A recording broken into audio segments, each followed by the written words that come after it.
श्रोता प्रेमियों, मैं राम सागर शास्त्री आप लोगों के समक्ष रखने जा रहा हूं सूतक निर्णय। देखिए, सूतक 3 प्रकार का होता है: जन्म सूतक, मृत्यु सूतक और ग्रहण सूतक। गाय, भैंस, बकरी या दुधारू पशु तथा स्त्री 10 रात्रि में शुद्ध हो जाते हैं, परंतु पिता स्नान करके तुरंत शुद्ध हो जाता है। अतः 10 दिन का सूतक माना जाता है।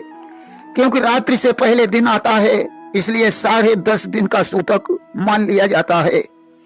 जब तक बच्चे का नाला छेदन नहीं होता है, तब तक सूतक का कोई विचार नहीं होता है। अब लोगों का ऐसा विचार है कि मूल शांति में 27 दिन का सूतक होता है। यह बात बिल्कुल गलत है, शास्त्र के विरुद्ध है। सूतक 10.5 दिन से ऊपर हो ही नहीं सकता है। अतः मूल शांति नहा धोकर ही करनी चाहिए और इसकी सामग्री पवित्र स्थल में ही विसर्जित करनी चाहिए। क्षौर कर्म यानी सिर मुड़वाना अनुचित है। अतः पिता का सिर नहीं मुड़वाना चाहिए, क्योंकि सिर तो मृतक कार्य में मुड़वाया जाता है। मूल एक नक्षत्र का नाम है। इसे 10 दिन में भी किया जा सकता था, परंतु जन्म नक्षत्र को शुभ माना जाता है, इसलिए 27 दिन यानी जन्म नक्षत्र में इसे किया जाता है। इसे वैदिक विधि से किया जाना चाहिए। घी द्वारा छायादान, श्वेत वस्त्र का प्रयोग करें, अन्यथा इसको करने से उल्टा फल प्राप्त होता है। इसी प्रकार मरण का सूतक यदि 4थी पीढ़ी हो तो 10 दिन का माना जाता है। 5वीं पीढ़ी में 6 दिन का, 6ठी पीढ़ी में 4 दिन का, 7वीं पीढ़ी में 3 दिन का, 8वीं पीढ़ी में 1 दिन का, 9वीं पीढ़ी में दोपहर तक का, 10वीं पीढ़ी में स्नान मात्र ही बहुत है। इस प्रकार 10 दिन तक का ही मरण सूतक माना जाता है। यह धारणा बिल्कुल गलत है कि मरण सूतक 13 दिन का होता है। 13 अंक अर्थात 13 के स्वामी शिव हैं, जो संहार के कारक हैं, इसलिए 13 भी की जाती है। बाल बनवाने के लिए 10वां होता है या 9 बार भी हो जाते हैं। जब तक दाह कर्म नहीं होता है, तब तक सूतक नहीं माना जाता है।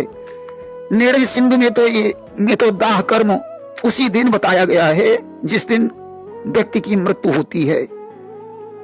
ग्रहण सूतक सूर्य ग्रहण के 12 घंटे पहले और चंद्र ग्रहण के 9 घंटे पहले ग्रहण सूतक माना जाता है। ग्रहण काल में पका हुआ अन्न, कटी हुई सब्जी, फल ग्रहण काल में दूषित माने जाते हैं, इन्हें नहीं खाना चाहिए। तेल घी से तला अन्न, घी, तेल, दूध, दही, लस्सी, मक्खन, पनीर, अचार, चटनी, सिरका, मुरब्बा में तिल या कुसा रख देने से दूषित नहीं होते हैं। गेहूं, चना, दाल, आटा में तिल या कुसा डालने की जरूरत नहीं है, ये वैसे भी शुद्ध रहते हैं। सूतक के समय बाल, वृद्ध, रोगियों को छोड़कर अन्य किसी को भोजन आदि ग्रहण नहीं करना चाहिए। ग्रहण के प्रारंभ से मोक्ष तक ग्रहण पर्व होता है। इसके आरंभ होते ही जप, हवन, स्नान शुभ माना जाता है। ग्रहण के मध्य में दान किया जाता है। ग्रहण के समय गंगा आदि पवित्र नदियों में स्नान का विशेष महत्व है। ग्रहण के पूर्व काल में सोना, खाना पीना, तैल मर्दन, मैथुन, मलमूत्र का त्याग करना वर्जित माना जाता है। ग्रहण काल में स्नान करके अपने इष्ट देव का ध्यान, जप, स्तोत्र पाठ, मंत्र सिद्धि, तीर्थ स्नान, हवन, दान आदि कार्य कल्याणकारी माने गए हैं। निर्णय सिंधु में लिखा है, सूर्य ग्रहण में सूर्य का जप एवं दान, चंद्र ग्रहण में चंद्रमा का जप एवं दान करना चाहिए। श्रद्धावान लोगों को तथा इस दिन राहु का जप और दान भी शुभ माना गया है। श्रद्धावान लोगों को ग्रहण से पहले ही दान देने योग्य वस्तुएं इकट्ठी करके ग्रहण काल के समय संकल्प करके ग्रहण की समाप्ति के बाद दान कर देना चाहिए। ग्रहण का पूर्ण मोक्ष हो जाने पर पुनः सवस्त्र स्नान करना चाहिए। ग्रहण में श्राद्ध करने का विशेष महत्व है। यद्यपि संध्या काल और रात्रि काल में श्राद्ध निषेध है, फिर भी ग्रहण के समय इन्हें श्राद्ध के लिए स्वीकार किया गया है। रात्रि, संध्या, जन्म सूतक और पातक में भी ग्रहण के समय स्नान, दान, जप, श्राद्ध विहित है। ब्राह्मणों के अतिरिक्त अन्य वर्णों को भी ग्रहण के समय दान दिया जा सकता है। गर्भवती महिलाओं को ग्रहण काल में शयन करना, सब्जी काटना, पापड़ सेंकना आदि कार्यों से परहेज करना चाहिए तथा धार्मिक ग्रंथ पाठ करते हुए प्रसन्न चित्त रहना चाहिए। इससे संतान स्वस्थ और सद्गुणी होती है।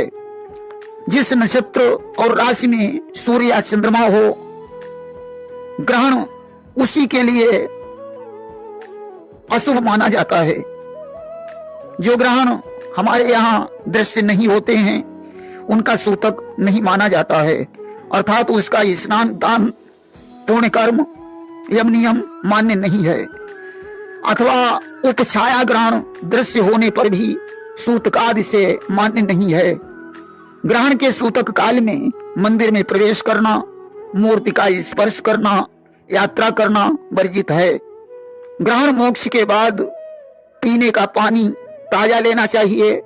गर्भवती महिलाओं को पेट पर गाय का गोबर का पतला लेप करना चाहिए। ग्रहण में मंत्र सिद्धि, श्राद्ध, दान, जप शास्त्र सम्मत है। यज्ञ में 21 दिन पहले, विवाह में 10 दिन पहले, श्राद्ध में पाक क्रिया तैयार हो जाने पर सूतक पातक का कोई दोष नहीं लगता है, परंतु घर के मनुष्य अलग रहना चाहिए। देखिए, एक महीने में सूर्य चंद्र दोनों ग्रहण पड़े तो राज युद्ध, शत्रु कोप और विनाश की संभावना होती है।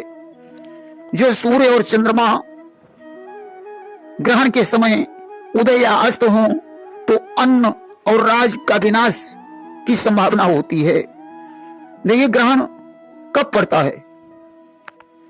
चंदा से रवि 7वें, रवि राहु एकंत, पूनों में परिवार मिले निश्चय ग्रहण पड़ंत।